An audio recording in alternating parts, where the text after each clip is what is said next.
In this video, we're going to be talking about how to do a linkage analysis for monogenic diseases using pedigree charts. And our ultimate goal is to be able to look at a pedigree chart and then determine if this monogenic disease is going to be autosomal dominant, autosomal recessive, X-linked recessive, or X-linked dominant. And so I have a little summary table here so you can pause the video and just make sure that you're kind of understanding the intuition here. We're also going to write out some Punnett squares just to work through why these things look the way they do. And so with that, we'll get started. So we're just going to kind of jump into this. I have a first kind of blank pedigree chart right here that shows how a disease has moved through multiple generations of a family. And so if you're shaded, that means you have the disease. If you're not shaded, that means you don't have the disease. And so this top one here is one in which, if you're just given this and you're asking, what type of monogenic disease is this, you're gonna have to work to kind of think through it. So basically the first thing to note with, just at the high level from the 50,000 foot view is that you're seeing how often we're seeing this disease. Like we're seeing it in every single generation, and we're seeing it roughly half the time. And so when you see that type of stuff, it really kind of should put the word dominant into your mind, because when we have diseases that are dominant, so if I had like big A, or big A, and then little a, so if I had someone who was heterozygous dominant, basically what we get out of this is half of their offspring or their kids are going to have this disease from just one parent. And so like we're seeing this right here in generation 2, how the daughter and the son of the affected dad both have this. So that is a key insight to first make.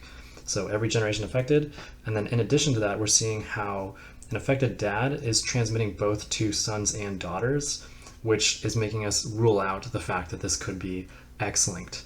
And so when you have X-linked diseases, so dad is going to look like this. So we've got X big A, and then Y, and then mom is going to be unaffected. So if it was X little a, and we were to draw the Punnett square for that, what we're going to see is that we run this for the kids, 100% of the daughters from an affected dad will have this. But what we're seeing with 5 right here indicates that this cannot be X-linked, because if it was, this daughter should be affected. And then in addition to that, the other key insight to make with these X-linked dominant diseases is that in this case where we had this other mom, the unaffected mom, the sons, because the sons don't take the X chromosome from the dad, none of the sons will be affected.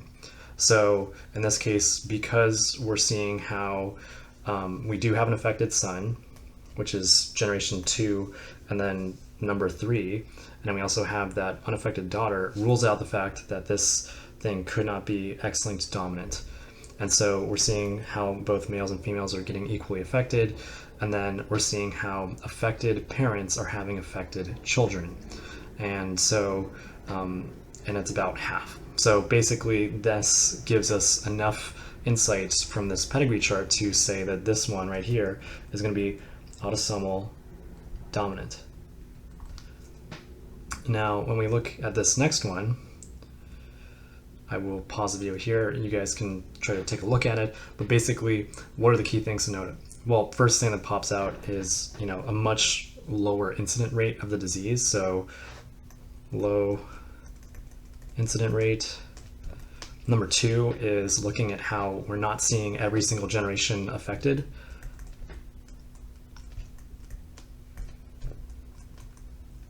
And then number 3 is we're seeing how, from Gen 1 to Gen 2, neither mom or dad had this disease, but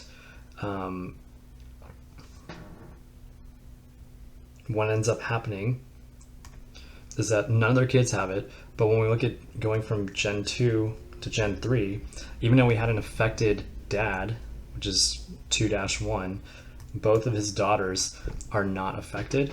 And so this, again, rules out those X-linked diseases. And it also shows us why this is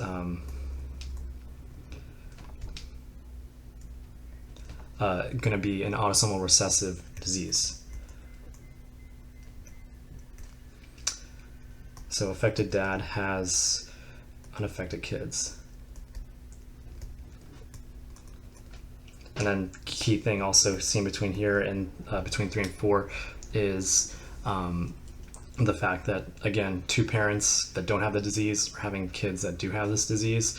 These double lines right there also indicate the fact that you've got consanguinity, which is a fancy way of saying inbreeding. So basically some close relatives, in this case, you're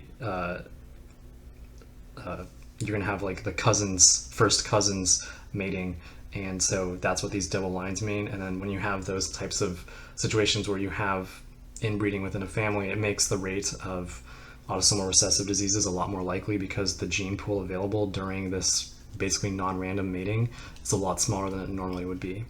So that's autosomal recessive. Now we're going to look at this new pedigree right here. And so from this one, what is helpful is that you'll see these half shades, and these half shades mean that the mom is a carrier. You'll be lucky if they actually show you shading on exams sometimes, because usually they want you to just kind of know from some smoking bullets. But basically what the key takeaway here is that with X-linked, with this, what are the key insights? Number one, look at how 2-2, which is an unaffected male, does not transmit this disease to anybody. So that is going to be a very important thing to take away. If we were to draw out a Punnett square of what X-linked recessive disease or diseases would look like, so mom is going to be a carrier for it, so XA, X little a, and then dad is not going to have it. So we'll do that. When we draw this out, we'll have big X a little a, X a y,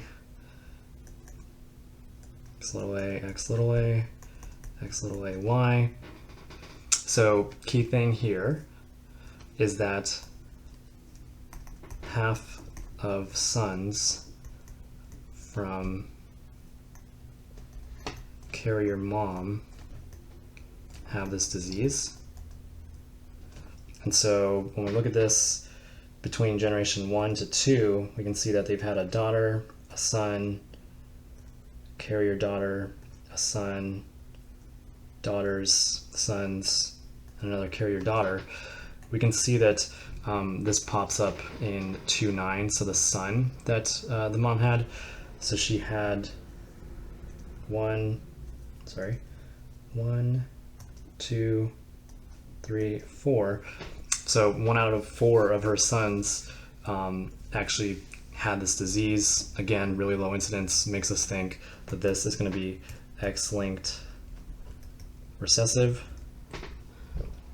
And another feature you'll see with X-linked recessive is that when you do have a mom who has this disease, 100% of her sons will get it. And if you ask why, so if we had a mom who was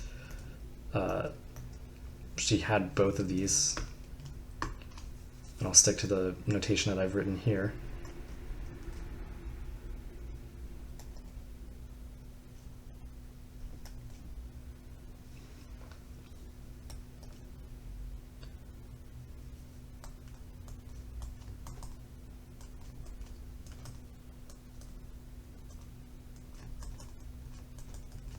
You can see here how this is 100%, sorry.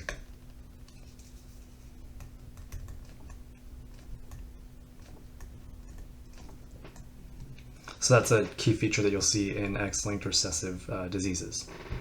And then finally, we're going to look at this pedigree chart. Key thing to note here is how when you see an affected male passing it to 100% of his daughters, that is a smoking gun for X-linked dominant. You can't always be 100% sure with this because, you know, he can't have infinitely many daughters, so you can't check every single time. But it does increase the probability a lot that this could be due to that.